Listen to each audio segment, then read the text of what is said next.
At sana rin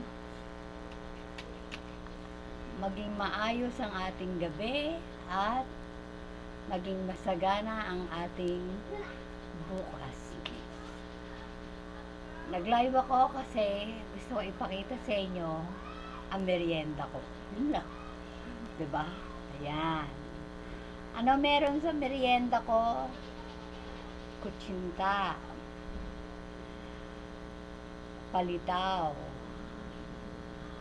at palabo.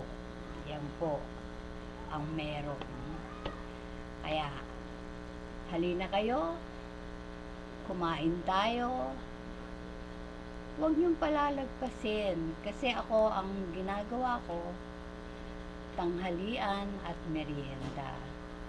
Sa gabi, hindi na ako kumakain.